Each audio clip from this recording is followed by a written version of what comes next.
Have you ever felt a connection so strong it crosses oceans and bridges continents? This is the story of Mitte and Kim, a story we call heartbeat across the ocean.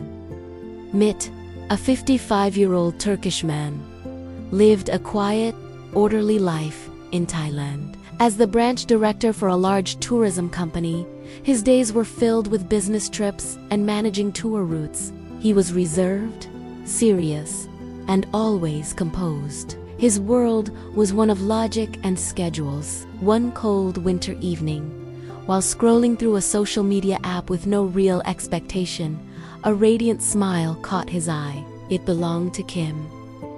Kim, a vibrant 45-year-old woman from the bustling heart of Ho Chi Minh City, Vietnam. Though a subtle melancholy sometimes touched her eyes, she was cheerful, sociable, and full of life. A former civil engineer, she had recently pivoted to follow her passion for tourism research after the pandemic reshaped her world. 10,000 kilometers and two vastly different cultures separated them.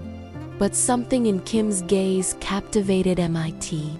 They started chatting, and their shared love for travel and tourism quickly turned simple messages into deep, engaging conversations. They discovered a spark, a connection that defied distance. A few months later, fate intervened. Mitte's company began exploring new tour routes to Vietnam, creating the perfect opportunity for them to finally meet. What started as professional business trips for Mitte became secret, eagerly anticipated dates for the two of them. Their meetings were a beautiful blend of work and romance. After his client schedules were done, Mitte, the seasoned tourism expert, would mentor Kim. He shared his years of experience, teaching her the ins and outs of the guiding profession, from organizing tours to handling unexpected challenges. In return, Kim became Mitte's personal guide to the Soul of Saigon. She led him away from the tourist traps and down hidden alleys to discover the city's best-kept secrets.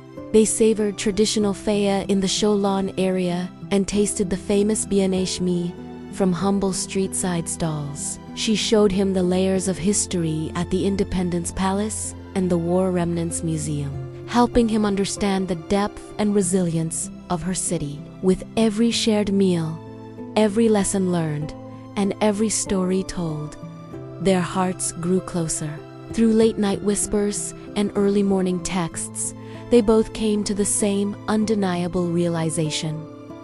They were falling in love. The true turning point came when Mitte decided to visit Vietnam not for business, but solely for Kim.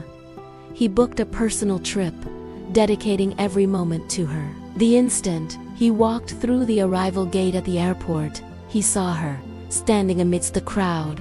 Her smile was even brighter in person, her delicate frame wrapped in a simple, elegant dress. In that moment, Mitte's world stood still. They explored Saigon again, but this time, hand in hand. Their love blossomed, feeling as natural and intense as the city's vibrant energy. Mitte began to dream of a future together. He seriously discussed plans for Kim to join his company as a local guide, a way to bridge the distance and unite their lives and passions. It all felt so perfect, so destined, but life, as it often does, had other plans. After returning to Thailand, a persistent cough sent Mitte to the hospital. This fear built an invisible wall, a barrier separating him from the woman he now loved more than life itself. He was faced with an impossible choice. Should he tell Kim the truth and face this battle together? Or should he walk away, ending their beautiful, nascent love to spare her the inevitable pain and hardship that lay ahead? What would you do? The story of Mitte and Kim is far from over. Join us for part 2 to find out what happens next. Don't forget to like, subscribe, and hit that notification bell so you won't miss it. Thank you for watching.